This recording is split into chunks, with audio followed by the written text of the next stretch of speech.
मेरा अपना खुद का अगर ओपिनियन की बात करूँ मैं तो मेरा ये मानना है कि दरअसल वन नेशन वन इलेक्शन अगर देखा जाए तो किफ़ायती है और उस हिसाब से देखा जाए तो पैसे की बिल्कुल इकोनॉमी की सब चीज़ एज ए डेवलपिंग कंट्री हमारे लिए तो ठीक है, बट इसमें दिक्कत ये है कि वन नेशन वन इलेक्शन से ऐसा मुझे भी लगता है कि इसमें जो है लोकल मुद्दे जो हैं, जो ज़मीनी मुद्दे हैं, जो क्षेत्रीय मुद्दे हैं, वो जो है दब जाएँगे, उसमें ज़्यादा बात नहीं हो पाएगी। सिर्फ़ और सिर्फ़ हम केंद्रीय मुद्दे पे ही बात कर पाएँगे और मुझे लगता है ये वन नेशन और वन इलेक्शन की ये क्रिटिसिज़्म है एक तरीके से मेरा कह लो, जी, जी। ये चीज़ है।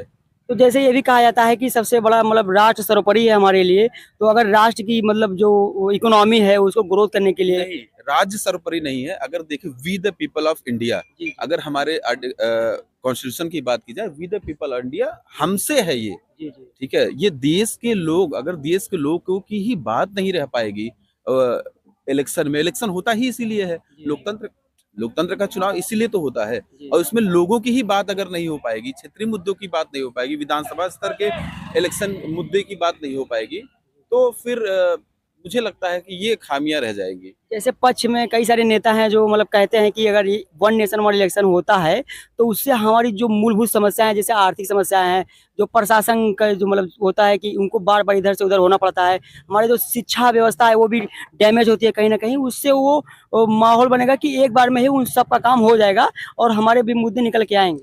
नहीं, अब देखिए हमारे यहाँ प्रेसिडेंशियल सिस्टम नहीं है, अगर देखा जाए तो हम प्रेसिडेंट का चुनाव नहीं करते। हम अपने जनप्रतिनिधि का चुनाव करते हैं, जैसे सांसद का चुनाव करते हैं, विधायक का चुनाव करते हैं। क्यों करते हैं? अगर वन नेशन वन इलेक्शन ही चीज़ें हैं तो प्रेसिडेंशियल सिस्टम ले आ दिया जाए। वो तो हम ला नहीं सकते, इसीलिए ये सब चीज़ें लाई गई क्योंकि हम एक-एक स्टेट की बात कर पाएँ, ठीक है? और मतलब हमारे लोकल भी मुद्दे क्या हैं, उसमें क्या चीज़ें की जा सकती हैं, उसकी भी बात हो। ये इस चीज़ों के लिए ये भी तो चीज़ें हमें देखनी पड़ेंगी। सिर्फ हमें एक इलेक्शन की अगर एक इलेक्शन में फिर आप जैसे सोचो, एग्जाम्पल पे देखो कि आप एक साथ चुनाव हो रहा है, विधानसभा का भी हो रहा है, लोकसभा का भी हो रहा है और म्युनिसिपल हाँ, पार्टी सब हाँ। सारी चीजें जी, ये जी। सब ग्राम प्रधान सबके भी इलेक्शन अगर साथ में होंगे तो हम बहुत सारे मुद्दे हमारे छूटेंगे कि नहीं छूटेंगे, जी, ज़रूर छूटेंगे। ये मुझे लगता है। हाँ, तो ये भी मतलब ये तो हो गई राष्ट्र की बात, देश की बात। हमें ये जानना है कि जो स्टूडेंट हैं, जो अभी पढ़ाई कर रहे हैं, जो भी एग्ज़ाम देने की तैयारी कर रहे हैं अलग-अलग नौकरियों में, उनके ऊपर क्या प्रभाव हाँ, पड़ेगा? उनके ऊपर ये विशेष विशेष उनके ऊपर यही प्रभाव पड़ेगा मुझे लगता है हुँ, कि अब जैसे कि बहुत सारे पॉलिसीज जो हैं स्टूडेंट को लेके, वो जो तय करनी है राज्य राज्य राज्य सरकारों को अलग तय करनी है, केंद्र सरकारों को अलग तय करनी है। ऐसा नहीं है कि सिर्फ केंद्र सरकार की ही एक वैकेंसी आ रही है, राज्य सरकार की वैकेंसीज नहीं आती। तो हमें ये भी करना पड़ेगा, एक सेंट्रलाइज सिस्टम करना पड़ेगा कि सारी वैकेंसीज एक ही एक चीजें ही करी बार जाए, में आ हाँ जाए। एक बार में आ जाए। तो इस तरीके से करना पड़ेगा ताकि उसकी भी पॉलिसीज तय हो जाए उसी समय। जैसा ये भी है ना कि संविधान में जो अनुसूची दी गई है, चाहे वो राज्य सूची हो, संघ सूची हो और समवर्ती सूची हो, उसपे उनका कार्य डिसाइड कर दिया गया है कि राज्य अपने लेवल पे कार्य करेगी, अपने प्रशासन का वो डिसाइड करेगी, केंद्र अपने लेवल पे बिल्कुल, करेगी। ये बिल्कुल आप कह रहे हैं, एग्जीक्यूटिव का काम तो है ये चीजें, हाँ, लेजिस्लेचर का भी काम है, ये सब चीजें हमारे बाकायदा कॉन्स्टिट्यूशन में दे रखा है। हाँ, बट क्या होता है ना, जब चुनाव होता है तो बहुत सारे ऐसे मुद्दे भी निकल के आते हैं जी, जिसपे जनता का अपना विमर्श होता है, विचार होता है कि हाँ ये चीज सही नहीं है, ये उनका रोष होता है, ये सब सारी चीजें भी देखनी होती है।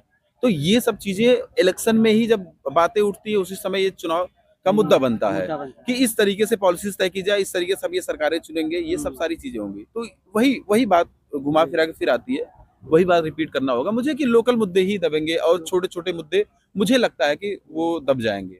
जी, सर ने बहुत अच्छी बात कही और भी सर हमारे साथ जुड़े हैं, हम इनसे जानना चाहेंगे कि एक राष्ट्र एक चुनाव पे उनकी क्या राय है? सर आप अपना नाम बताएँगे? मेरा नाम तनुज दयाल है। जी, जी। तो आप ये बताइए कि जैसे आप अभी पढ़ाई कर रहे हैं, तो ये वन नेशन वन इलेक्शन का जो अभी मुद्दा अगर लोकसभा में पेश हुआ है, अगर वो लागू हो जाता है, तो इसके आपके ऊपर या स्टूडेंट स्टूडेंट जो यहाँ पढ़ रहे हैं, उनके ऊपर क्या प्रभाव पड़ेगा? वो एक्चुअली पोलराइज़ हो जाएँगी सारी चीज़ें, जो भी हमने 2014 से 2019 तक देखे थे, क्योंकि जब एक ही फेस आ जाएगा तो फिर उसके लिए कोई अकाउंटेबिलिटी दायर नहीं की जाएगी। अब जैसे अभी हमारा जो कंट्री है वो पूरा डेमोक्रेटिक कंट्री है, तो अकाउंटेबिलिटी की अभी हम बात इतनी नहीं करते हैं, जितनी होनी चाहिए एज़ अ डेमोक्रेटिक कंट्री। तो अगर वन नेशन वन इलेक्शन आ जाएगा तो पूरा ही अकाउंटेबिलिटी हम किसके ऊपर करेंगे? और मेन चीज़ ये है कि वन फेस पे ही इलेक्शन आजकल हो रहे हैं इंडिया में, तो उस चीज़ को भी थोड़ा-सा हमें देखना पड़ेगा। और वन नेशन वन इलेक्शन के अगर हम पूरा ही उसके लिए आगे जाएँ, तो उसमें फिर आगे हम बढ़ नहीं पाएँगे, क्योंकि हमारे जो राष्ट्रीय मुद्दे तो एक अलग चीज़ है, एक राज्य के भी अपने खुद के मुद्दे रहते हैं। अगर वो ही फिर एकदम से नहीं उठ पाएंगे तो फिर उसका कोई महत्व नहीं रह जाएगा। आपका कहने का मतलब है कि जो वन नेशन वन इलेक्शन का भी जो बिल लाया गया है अभी वो सफिशिएंट नहीं है हमारे देश के लिए। हाँ, क्योंकि अभी हम एज अ डेवलपिंग कंट्री है तो उस चीज़ को लेके हमें थोड़ा सा सोच विचार करना पड़ेगा। अभी हम पूरे ऐसे डेवलप नहीं हुए हैं कि हमारे राज्यों के कोई मुद्दे ही नहीं है। बहुत राज्यों में नक्सलवाद का मुद्दा है, सब कुछ है। तो अगर ये पोलराइज हम चीज़ें कर दें, क्योंकि ये तो पोलराइजेशन के आगे ही बढ़ाव के लिए बढ़ेगा, अगर हम इंडिया की बात करें तो उस चीज़ के लिए जाएगा। जैसे आजकल ये भी देखा गया है कि जो हमारे स्टूडेंट्स हैं जो भी पढ़ाई कर रहे हैं तैयारी कर रहे हैं उनको जॉब के लेके कोई बात नहीं कर रहा है, उससे भड़काने के लिए अलग अलग मुद्दे लाए जा रहे हैं। तो क्या वन नेशन वन इलेक्शन भी उसी तरह का मुद्दा? हाँ जी, वन नेशन वन इलेक्शन में फिर पोलराइजेशन हो जाएगा और फिर हम अपने जो अभी जैसे बिहार में हम देख रहे हैं अपना खुद का प्रोटेस्ट चल रहा है, और हरियाणा के, पंजाब के जो किसान हैं वो सब अपने मुद्दे अपने चल रहे हैं। ये राजकीय मुद्दे हैं और जो इसमें केंद्र सरकार का भी वो है। लेकिन अगर हम एक ही इलेक्शन पूरे एक उसमें करेंगे 5 साल में, तो अकाउंटेबिलिटी हम किसी को नहीं दे पाएंगे उस चीज़ में, और कोई भी वो नहीं करेगा। और आज के टाइम पे ऐसा होता है, अभी जैसे सेंटर के इलेक्शन हुए और फिर दिल्ली के इलेक्शन अब होने वाले हैं, तो अब अकाउंटेबिलिटी राज्य सरकारों की भी तय होगी। अगर फिर हम सिर्फ यही करेंगे कि 5 साल में एक बार होंगे, तो बहुत अभी के टाइम पे इतना सही नहीं है, क्योंकि राज्य में भी बहुत सारी चीज़ें हैं जो अभी सुधार के लिए चाहिए और कोई इंडिपेंडेंट कैंडिडेट चाहिए। तो सेंटर उसमें इतना रोल सिलेक्टिव नहीं कर पाएगी, जिससे जो हमारे छोटे मुद्दे होंगे वो दब जाएंगे। इसमें सर आपकी कोई मतलब ऐसी सूच मतलब जो उद्देश्य हो जो बच्चों के लिए हो कि जो सुने और आप माने वैसा कुछ? एक्चुअली आप खुद का वैसे इलेक्शन देखना, कभी आपने कभी कवरेज करी होगी, इवन म्यूनिसिपैलिटीज़ के जो काम रहते हैं वो सड़क देखना, नालियाँ साफ़ करना, पार्क को देखना।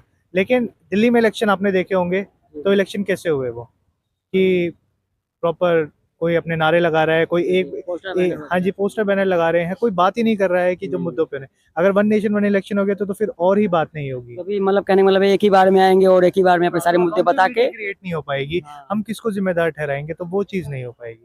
जी, तो आपने देखा कि जो हमारे स्टूडेंट हैं और उनके ऊपर क्या प्रभाव पड़ेगा वन नेशन वन इलेक्शन का। उनका कहने का मतलब है कि अगर ये लागू होता है तो अकाउंटेबिलिटी नहीं बन पाएगी। तो आइए हम बहुत से ऐसे और भी बच्चे हैं जिनसे आगे जानेंगे। धन्यवाद।